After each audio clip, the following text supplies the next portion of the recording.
வணக்கம், வந்தனம், நமஸ்தே, நமஸ்கார். மக்கள் திலகம் எம்ஜிஆர் 1977 பதவியேற்றார்.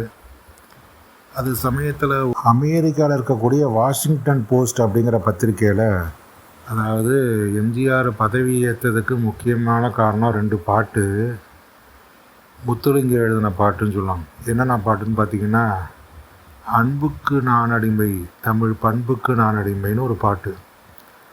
அதே மாதிரி இது நாட்டை காக்கும் கை, நல்ல வீட்டை காக்கும் கைன்னு 2 பாட்டு. இந்த 2 பாட்டையும் தான் எம்ஜிஆர் அவர்கள் தன்னுடைய தேர்தல் பிரச்சாரத்தில் அதிகமாக பயன்படுத்தினாராம். இந்த 2 பாட்டும் தான் எம்ஜிஆர் பதவியேற்றதுக்கு, முதலமைச்சராக பதவியேற்றதுக்கு காரணம் அப்படின்னு சொல்லி இந்த வாஷிங்டன் போஸ்ட்டில் வந்து தான். இந்த பாடல்களை எழுதின முத்துலிங்கம் பார்த்தாராம், கவிஞர் முத்துலிங்கம்.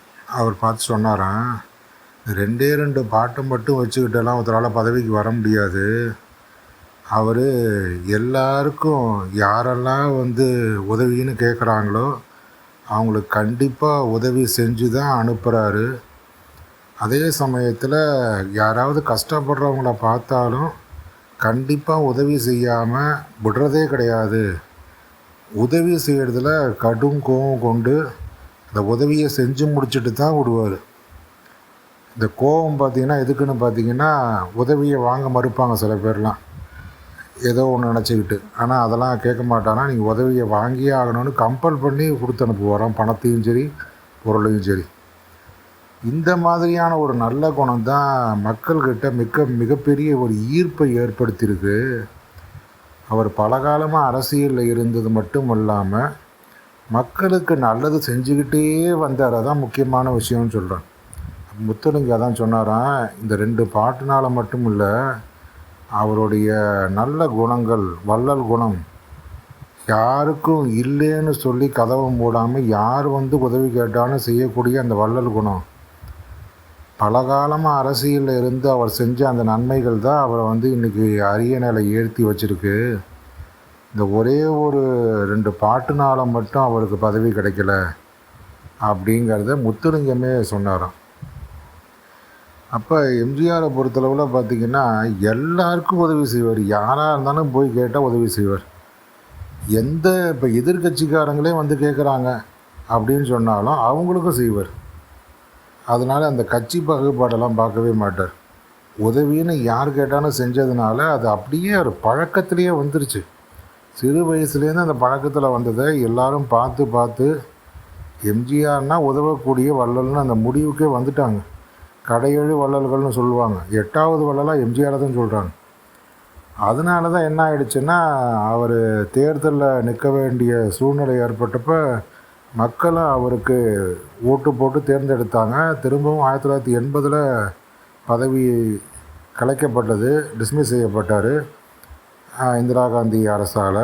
அதே சமயத்தில் அவர் திரும்பவும் மக்கள்கிட்ட போய் நியாயம் கேட்டு, என் அரசை கலைக்க வேண்டிய அவசியம் என்ன, நான் என்ன தப்பு செஞ்சேன் நீங்களே சொல்லுங்கன்னு சொல்லி மக்கள்கிட்ட கேட்டு 77 ஜெயித்ததை காட்டிலும் 80 மிகப்பெரிய அளவில் வெற்றி பெற்றார் அப்படிங்கிறது ஒரு தகவல்.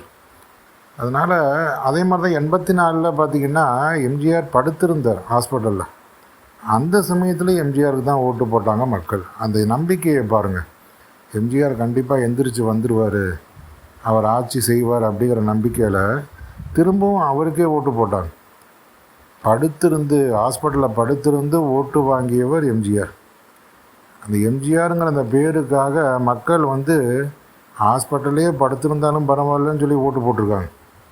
இதெல்லாம் வருமா இன்றைக்கி யாருக்காவது இந்த வாய்ப்பு இருக்கா அப்படின்னு கேட்டிங்கன்னா, தெருவாக அலைஞ்சு ஓட்டு கேட்டாலே ஓட்டு போட மாட்டேங்கிறாங்க. தொடர்ச்சியாக 3 முறை மக்கள் எம்ஜிஆரை தொடர்ச்சியாக தேர்ந்தெடுத்திருக்காங்க. 3 முறை. அந்த வாய்ப்பை இன்னும் யாருக்குமே வழங்கலை அப்படிங்கிறது தான் முக்கியமான விஷயம்.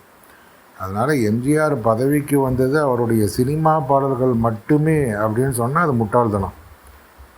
அவருடைய நல்ல வள்ளல் குணம் அதான் முக்கியமான விஷயம். அவரை 8வது வள்ளல்னே சொல்ல ஆரம்பிச்சிட்டாங்க.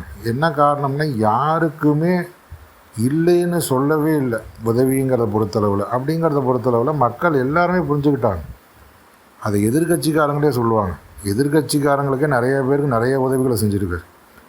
அதனால தான் அவரை வந்து மக்கள் வந்து தொடர்ச்சியாக 3 முறை சீஃப் மினிஸ்டர் ஆக்கினாங்க அப்படின்னு சொல்லலாம். நன்றி, வணக்கம்.